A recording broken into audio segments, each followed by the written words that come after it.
Hello everyone, today I will be discussing to you the social, economic, and social determinants of economic growth. So, in introducing this topic, I will be opening it with a scenario. So, Ray Otero grew up in a poor neighborhood in Puerto Rico. He later immigrated to the United States and found work as a mechanic in New York. So, after the deadly tragedy of the 9/11 in September 2001, Otero began spending his savings on a lotteries. On this time as well, spending on the New York State Lottery increased considerably every year after the 2001. Although Otero has yet to win, years later he still continues to spend money on lottery that ranges him to spend $500 to $700 per week and more than 30,000 per year. So he spends a lot of money for a small chance to win this lottery. So Otero's financial choices are idiosyncratic, or which also means unusual or strange, and as well as irrational, which is why he is one of the biggest lottery spender on the United States. Otero's shift in preferences for risk and immediate reward reflect responses to specific types of environmental cues, both from his childhood and from his adulthood. So this means Otero's seemingly irrational financial choices may reflect on a deeper evolutionary logic. So like Ray Otero, we also make choices in regards with on how to invest our resources. So one is the safe investment strategy. In this strategy, earning minimal growth over time, but not needing to worry about losing the savings. So one example for this one is putting your money into a saving account. And then the next one is risky strategy, where he could potentially lose large sums of money for a chance of a much larger and quicker payoff. So this is what Otero chose. This is his strategy, which is buying lottery tickets. And another example for this one is investing in risky stocks. So good evening, guys. I am John Michael Johnson. So for today's topic, I will discuss the life history theory. Life history theory. All organisms face the fundamental challenge of how to successfully allocate time, resources, and energy among various tasks necessary for survival and reproduction. Life history theory has become a foundational component with evolutionary biology and behavioral ecology, and it's becoming increasingly useful in explaining human behavior. Next. The trade-off between current versus the future reproduction. All organisms face trade-offs in how they divide energy and effort between important goals. Life history theory highlights that all organisms face a fundamental trade-off between investing into somatic effort versus reproductive effort.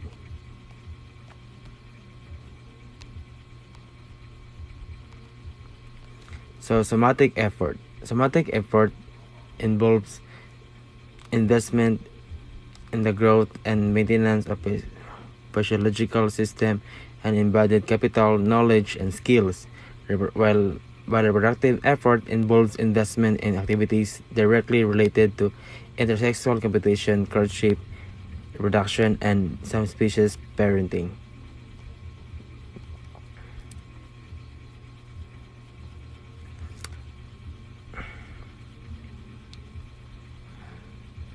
So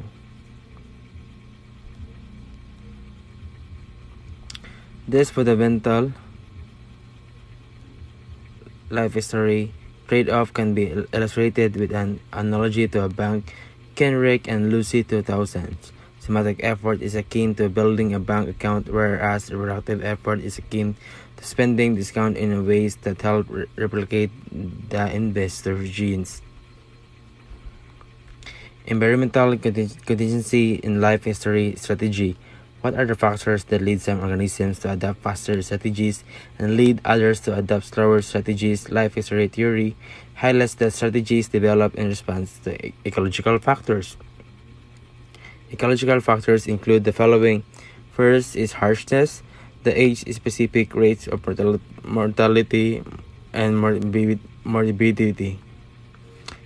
Second is unpredictability, the consistency of harshness from one period to another. Third, resource scarcity, the availability of energetic resources and level of competition for these resources. Elias et al. 2009. Life history theory notes that a given species tends to evolve strategies that maximize reproductive fitness within the specific ecology that specific inhabits. Individual differences in life history theory strategy. Species tend to differ in their life history strategies, but there is a substantial variability in strategies within a given species. Daan and Temurjin 1997, Temurjin and Vogt 1999. For example, shrews tend to follow fast strategy, small adult body mass, early age and maturity, short gestation period at high quantity of offspring per year. However, some individual shrews mature slower and reproduce later, and other shrews mature faster and reproduce earlier. Individual differences in life history strategy. Humans similarly show a high degree of variation in life history strategies, although people generally having a slow life history strategy characterized by a long developmental period, heavy investment in a few offspring, and long expected life span. Kaplan, Hill, Lancaster, and Hurtado 2000. Multiple studies show that mortality goes a particularly strong relationship between reproductive timing. So that's all about life history theory. Thank you. So let's proceed to the social determinants. So kaning social determinants mo ni ang social determinants of health are the conditions and circumstances in which people live, nagtrabaho, and play that influence their health outcomes and quality of life. Ang determinant said is nag-include the factors such as socioeconomic status, education, employment, social support networks, and access to health care and physical environment. The next is introduction. So, in the 18th century, reproductive behavior changes significantly impacted population growth, largely due to factor beyond contraceptive availability and social determinants. So, kadto ditong 20th century kay ang dako ka siya impact sa population growth tungod kay wala sila naggamit aning or dili available ang kaning contraceptive or kaning kitawag nato ganang mga IUD bakaha diha, wala sila naggamit ani muna ang katong 20th century taas kayo or kaning dako kayo tubo ilang population growth. For example, ani is katong sa example nga country is sa European katong 20th century sa ilaha is daghan kayo mga taas kay ilang population growth tungod kay wala dili available pa sa una kanang contraceptive kanang tawag aning mga IUD or kanang implant ana. So in sterility no, mo ni ang nag-refers sa mga couple who cannot conceive within 2 years, while subfertility refers to the couple making up the infertile population. So ang kaning sterility no kay mao ni ang baog nga bisan pag kapila na sila nag-intercourse, wala gihapon sila wala sila naka-produce og baby. And then ang The second one is fertility. So, fertility so andito sa ilaha kaning the group ESHRE group defines normal fertility as achieving a pregnancy within 2 years through regular coital exposure in a normal population. So kani nga group nga gitawag nila ESHRE or the European Society of Human Reproduction and Embryology nga dito daw sa mao ni siya nga group nga nag-defines gapon mao ni sila ang mga researcher nga nag-defines nga daghan gapon daw naka-achieve og normal pregnancy within 2 years through regular coital. And then the fecundability. So it refers to the probability of pregnancy within one menstrual cycle, while total fertility rate is the average of number of children born per woman based on current fertility patterns. So ang kaning fecundability so mao ni ang kaning nangaburos daw sulod sa usara ka kanang menstrual cycle or kanang kausara siya ni reglo niya pagka kuan ana kay pagkasunod adlaw ana or pila ka week na kuan din siya nabuntis. So the next one is from natural to controlled fertility. So fertility levels worldwide are below maximum, influenced by age at marriage, breastfeeding intensity, and mortality rates. Historical data shows low fertility due to late marriage and universal breastfeeding and early widow. So ang level sa fertility sa tibuok kalibutan ubos daw sa maximum tungod na impluwensyahan sa edad sa kaminyoon o intensity sa pagpasuso o pagpatutoy o moralidad og ang makasisayang datos pod ani kay nagpakita sa ubos nga fertility tungod sa ulahing kaminyoon. And in developed world, mortality is low before 50% breastfeeding is limited and marriage rates are low. This leads to a potential 10 children per couple, doubling population every 15 years. So kani adto ang mortalidad is ubos pa og ang pagpasuso daw kay limitado og ang gidaghanon sa kaminyoon sa ni adto kay gamay pasad. But this leads to ang mga magtiayon sana is makakuan jud tilag tag na po ka children og ang ilang population is modouble jud every 15 years tungod ana. So the next one is changes in the time of childbearing. So couples in Europe have fewer children and postpone birth to older ages due to longer education periods, increased women's labor market entry, uncertainties, and contraceptive availability.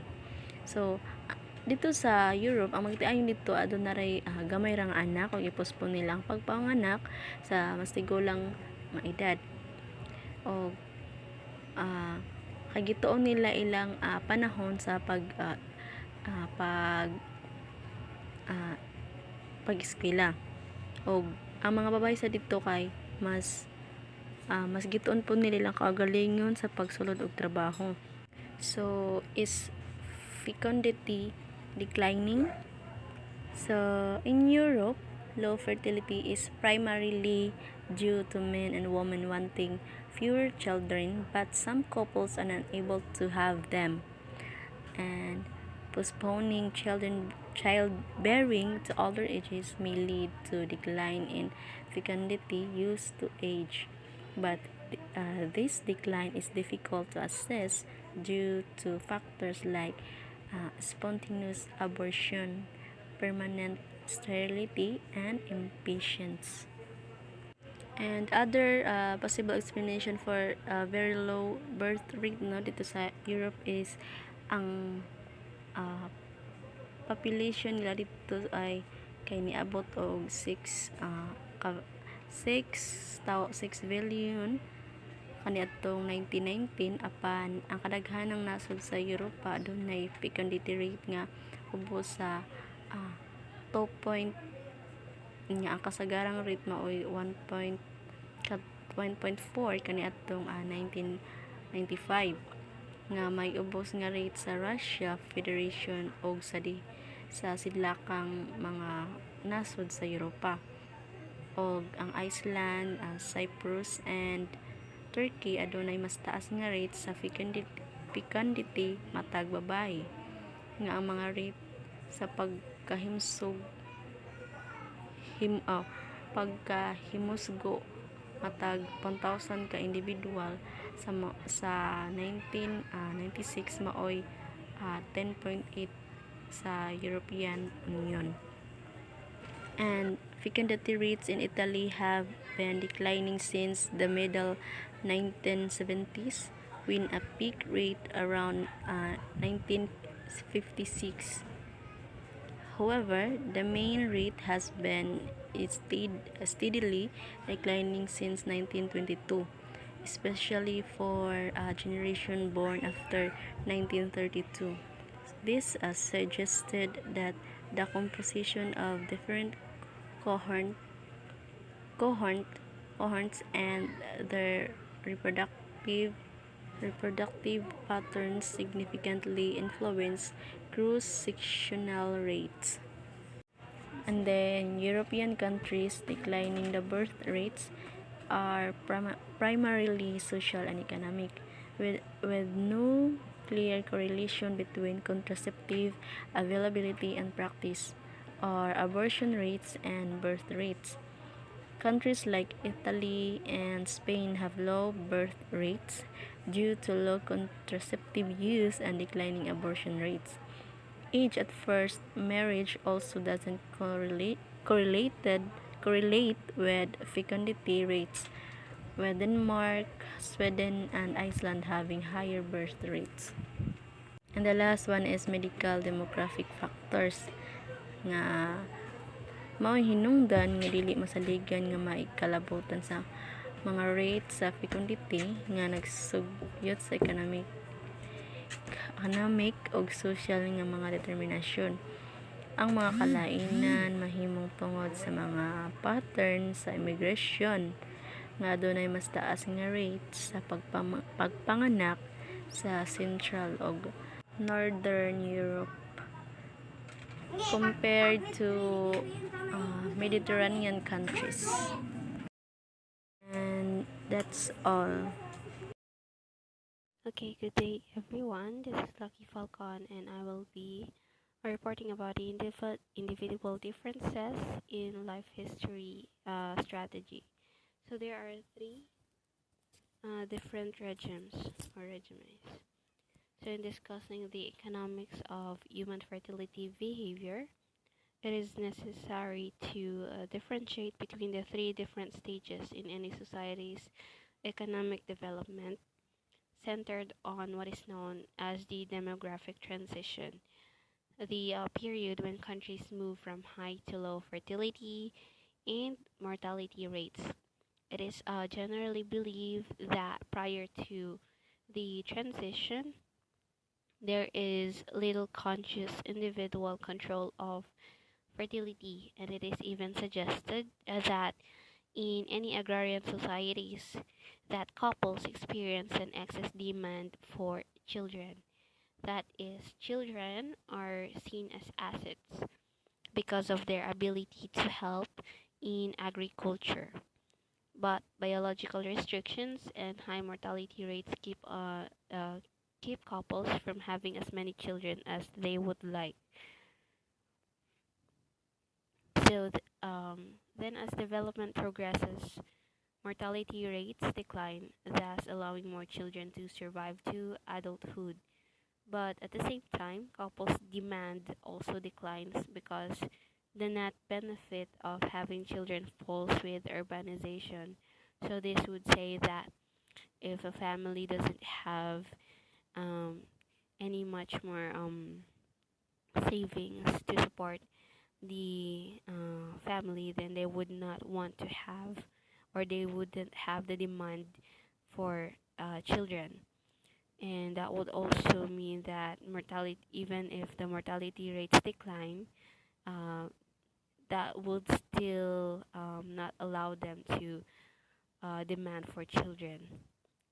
So, um, the introduction of schooling and growing availability of other forms of old age security, this would give the idea that somehow there is less of a need for couples or families to have children in the long run.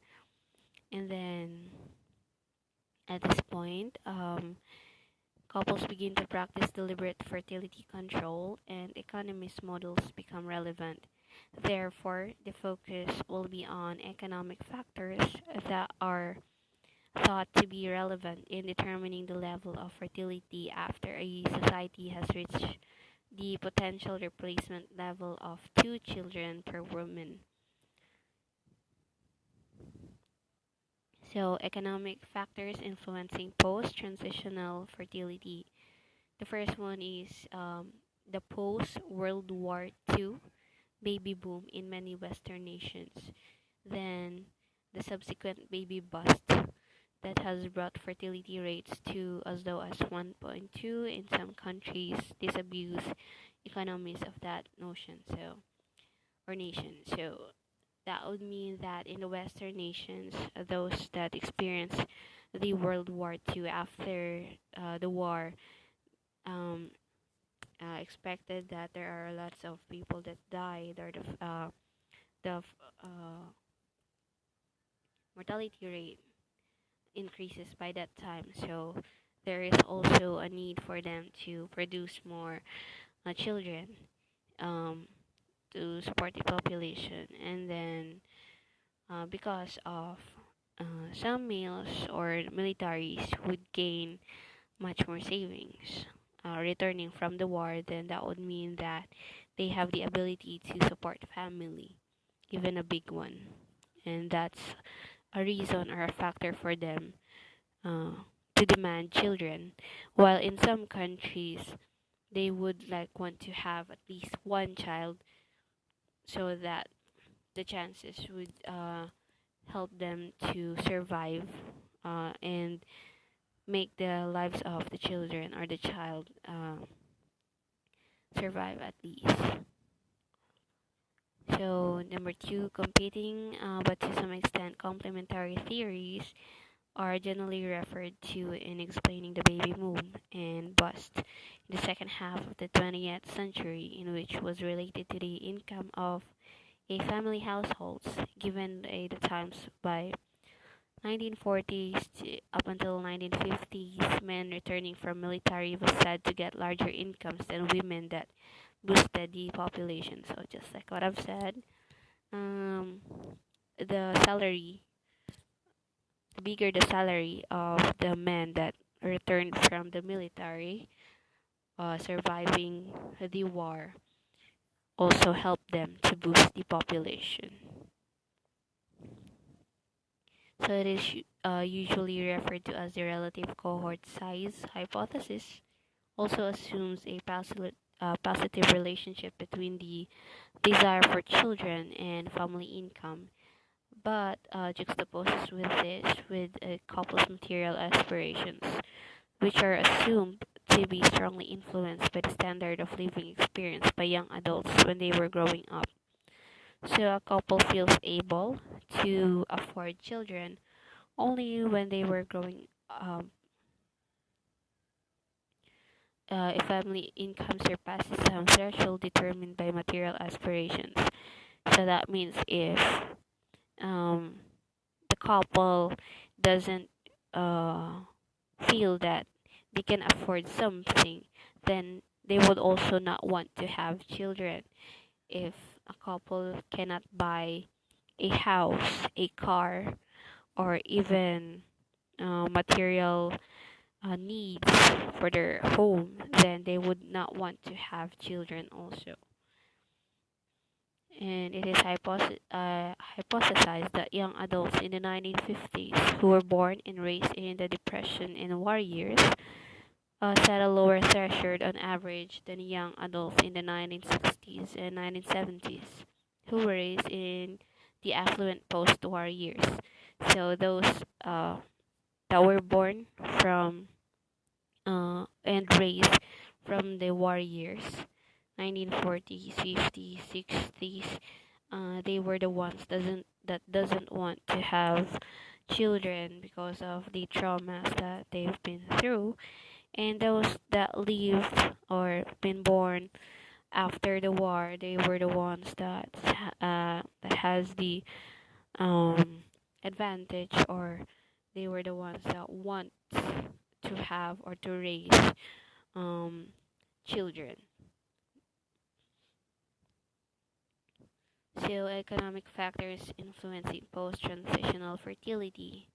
This also suggests that these existing theories supported the fertility rates as well in the USA both before and after 1980s, especially the income made by women would really make a great effect on baby bust than on Western countries. So they said that if a woman do labors, they get salaries, enough wage, then that would also mean that they would that would be a great effect, or a good help for the family to want to have a children on their own. And this sets the desired standard of living for the young adults against which they evaluate the ability of their own earnings to support a family.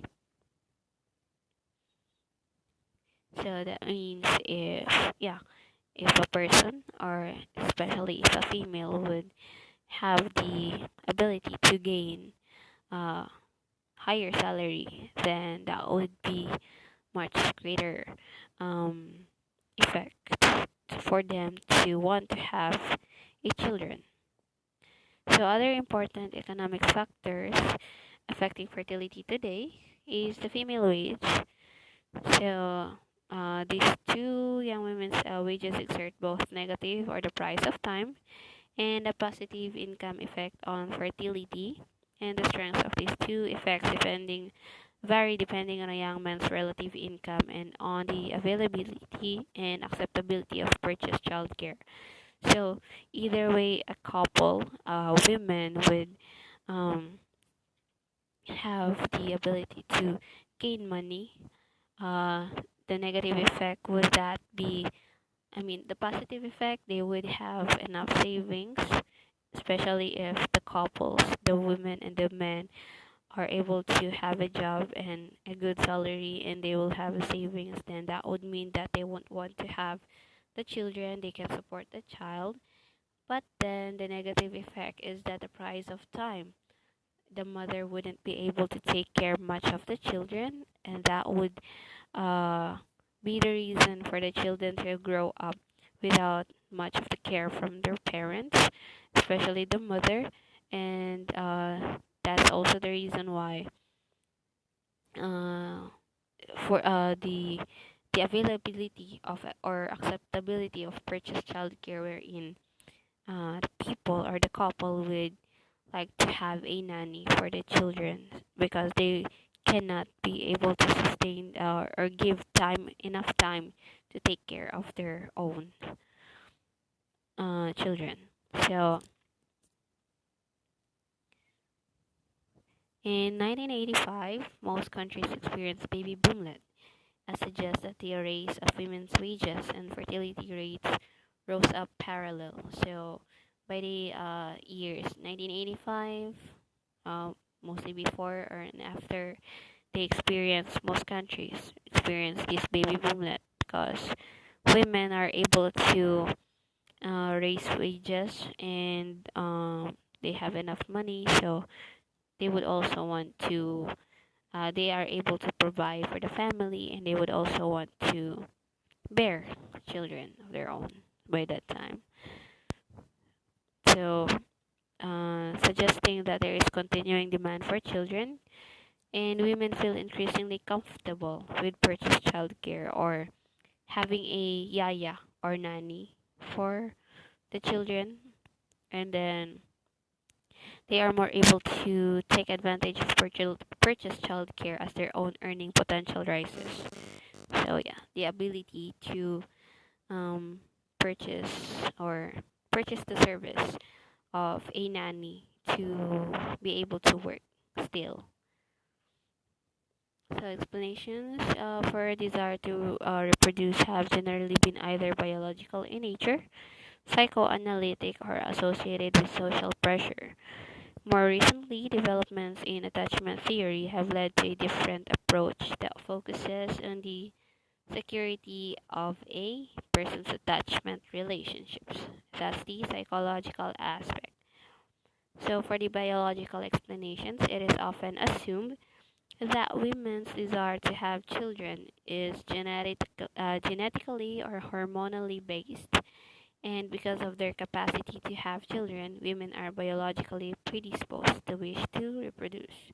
So it is said that a mere woman would really want to have or to reproduce, to have a baby, because it is genetically passed or, or hormonally based. So if the women would have an instinct that this is the time, this is probably the time for me to have a baby, then that would make them want to have a baby.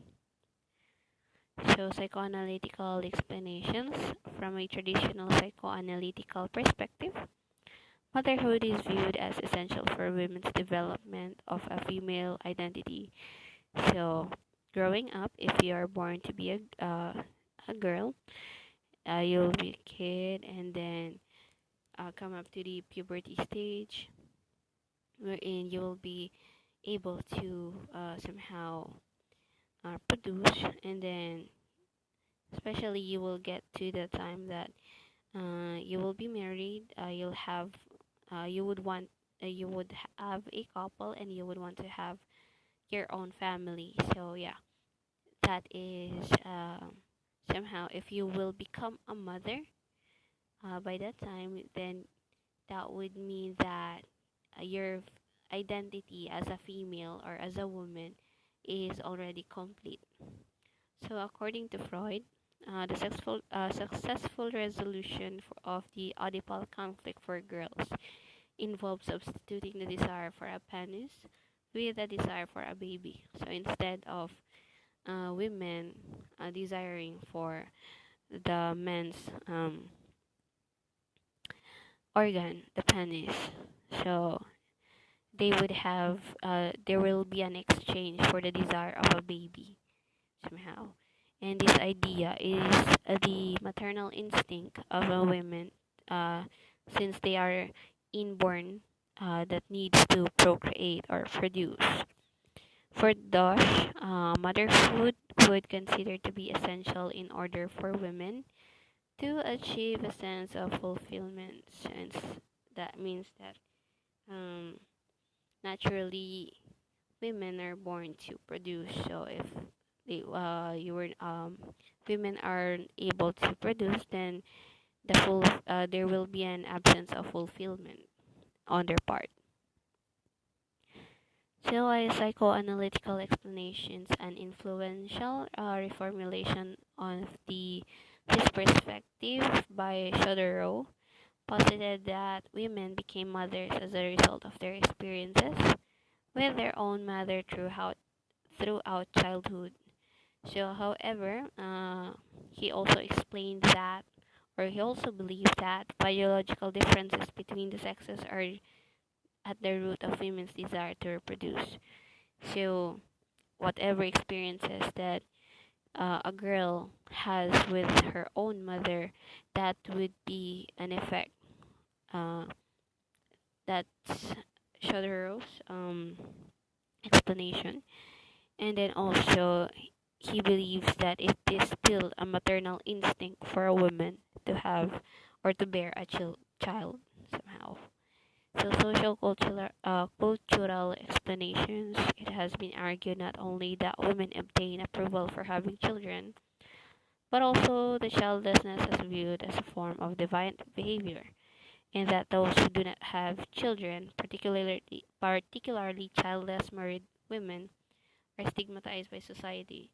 So since it is said that women, um, for the essentially women are born to procreate, then if you are childless, then you are stigmatized by the society, being called names, such things, because you're not able to bear. And in one study, it was found that women's motivation were strongly associated with the expectation that motherhood would bring happiness, a sense of fulfillment, and a secure adult identity. So, if a person or if a female, a woman, is not able to produce, then that also means that um, she will not be able to experience the happiness that motherhood brings, then a sense of fulfillment as a woman, and a secure adult identity that she reached this um, she reached this time of her life that she became a mother and she was able to take care of her children and those things. So attachment relationships generally categorized as secure, avoidant, and ambivalent. So there are just two things that we need to remember for the attachment relationships. It's either avoidant, wherein a person's attachment relationship are dismissed as having little importance and intimacy is not expected. So they are the persons that somehow uh, does have a trauma, or has less expectancy for the intimacy, or doesn't give that much care on such things as love, doesn't give some things of those, then that means also that they were less interested in becoming parents than these ambivalent persons, wherein being ambivalent, they are the one with the unresolved conflicts with parents and are still ongoing, possible, and there is also a preoccupation with unfulfilled intimacy needs. So somehow these ambivalent persons, their attachment relationships with the people, especially their parents, they still have the conflict, family feud possible, and they did not experience the love that they would want to have from their family, their parents. So they are the adults that suggest that a person's history of attachment relationships influences the desire to have a child of his or her own, and that those persons would likely to have more desire than the avoidant adults, because they wouldn't want uh, their own children in the long run, in the future, to experience what they've gone through. So um that's generally the reason for the attachment relationships. So I believe that's all, and thank you so much.